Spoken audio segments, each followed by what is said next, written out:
Hi everyone, this is Learning with Linda, and today I bring you a very important update regarding tax season for 2024. And well guys, it's finally official. The IRS has announced the beginning date for the 2024 tax season. In this video, we're including everything you need to know regarding this upcoming tax season, including refunds. We'll also be talking about refunds and when you can expect to receive those for this year. Also, there's a tool available on the IRS called Where's My Refund tool that you can use to track your refund. So I'm going to be showing you how that works. And then we also have some news for Social Security beneficiaries. 9 states could be taxing your Social Security benefits in 2024. So make sure you guys stay until the end of this video to ensure that you receive this information. Now, before we get started, if you're interested in the latest news regarding stimulus, child tax credit, SNAP, PEBT, and everything in between, make sure you hit that like and subscribe button down below. Now let's get right to it. So here is the official announcement from the IRS, and they're basically letting us know that we can start filing our taxes as of January 29th. That would be the official beginning date for the upcoming, or I should say 2024 tax filing season, right? This article is actually dated January 8th, so as you can see, this information was just released. So yesterday, the Internal Revenue Service announced Monday, January 29th as the official start date of the nation's 2024 tax season, which is when the agency will begin accepting and processing the 2023 tax returns. And it's something I actually just found out as I was trying to also get a little bit of a head start on my taxes. And well, now we know when exactly they can go in and start processing that, right? So the IRS does expect more than 128.7 million individual tax returns to be filed by the April 15th tax deadline. Remember, guys, that is the actual deadline. Although the IRS will not officially begin accepting and processing tax returns until January 29th, people do need to wait until then to work on their taxes if they're using like software companies or tax professionals. For example, most software companies accept electronic submissions and then hold them until the IRS is ready to begin processing later this month. The IRS free file will also be available on the irs.gov website starting January 12th in advance of the filing season opening. In other news, the IRS also continues to test out methods that would allow Americans to save money when preparing their taxes. And so this time around, it's called the Direct File Platform, and it seems like it's going to be tested out in 13 states. So this year, the IRS is testing a platform that would allow more Americans to file their taxes online for free, saving people money on tax preparation services used each year. Now, the IRS pilot program called Direct File is being launched in 13 U.S. states for filing season 2024. This is something that was said by the agency. Now, 4 states like Arizona, California, Massachusetts, and New York are working with the IRS to integrate their state taxes into the pilot program. Taxpayers in 9 other states without an income tax like Alaska, Florida, New Hampshire, Nevada, South Dakota, Tennessee, Texas, Washington, and Wyoming are also taking part. Now, according to the agency, it will be rolled out in phases and it is expected to be widely available in mid-March. Now, remember that there are also other ways you can file your taxes. You can use tools like the IRS Free File, and by the way, that one opens on January 12th, and I've also found some information here in terms of who qualifies for this. Now, while the IRS has its own tax filing system in some states, there are other free tax filing options available through the agency. The IRS Free File is a partnership between the agency and some commercial tax preparation companies known as the Free File Alliance.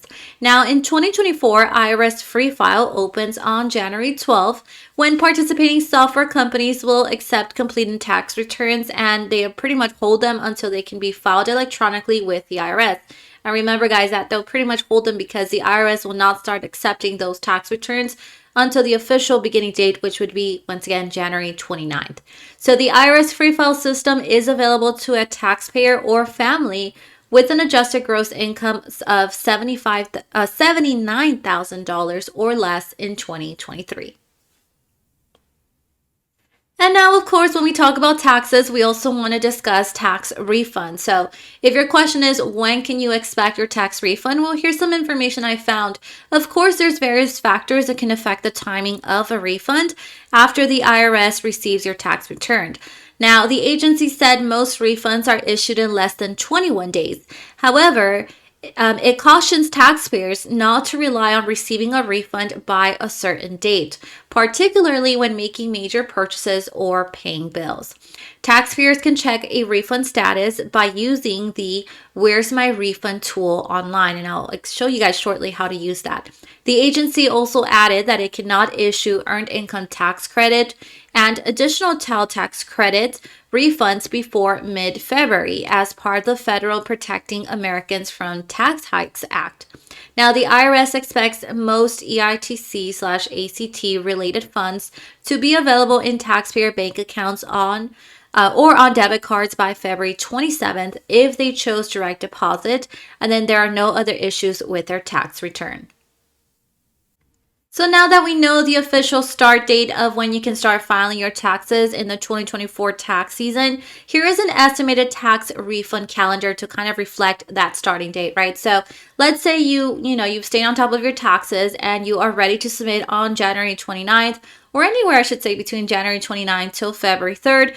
You can expect your refund, if you do qualify for one, for it to be sent to you on February 23rd if you obviously inputted your information, your bank account information in your forms, and then you signed up for the direct deposit. If you chose to receive it by paper check, now you can expect your refund to be mailed by March 1st. Here are other dates as well. Let's say you submitted between February 11th through February 17th because you decided to wait a little while. You can expect your direct deposit to be sent on March 8th or right around that date. And then if you didn't input your bank information, remember they're going to mail you your paper check, and that could be sent on March 15th. And then you're going to have to give it maybe a week or so for it to arrive in your mailbox. And also remember that you can always check online the status of your refund by using a tool that is available on the IRS website that is called Where's My Refund tool. And this would be ideal to help you check the refund status for the 2024 tax season. So remember, this can only be done 24 hours after you have electronically filed a tax year 2023 return. Now, it can also apply 3 or 4 days after e-filing a tax year 2021 or 2022 return, or 4 weeks after mailing a return. Those are just kind of some guidelines there. Now, the Where's My Refund tool will give you a personalized refund date after the IRS processes your return and then pretty much approves your refund.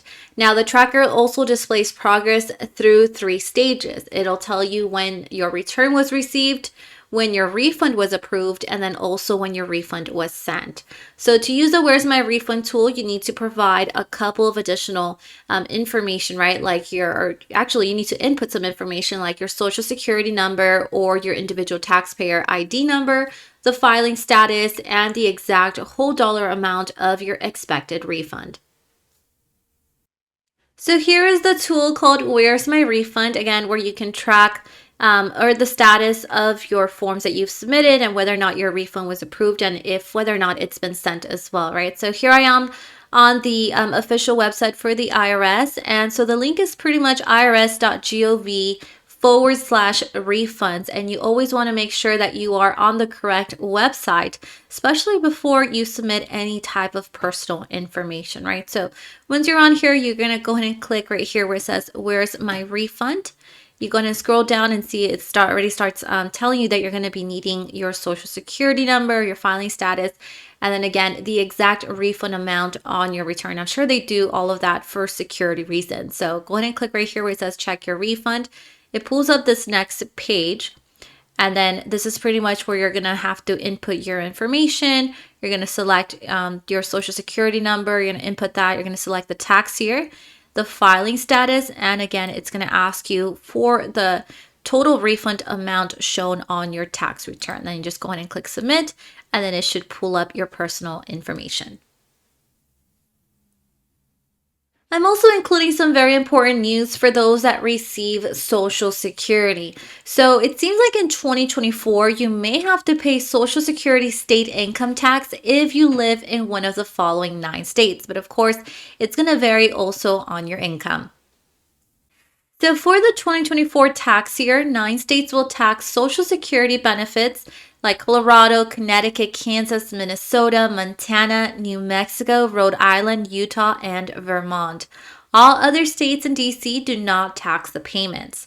Now, the amount of state tax you'll pay depends on factors such as your adjusted gross income, your tax filing status, and in some cases, your age as well. So, for example, in Kansas, the Kansas state taxes Social Security for taxpayers with adjusted gross income over $75,000. Minnesota, on the other hand, taxes Social Security benefits for people with adjusted gross incomes over $82,190. And then, of course, it changes if whether or not you are married filing jointly or if you are married filing separately.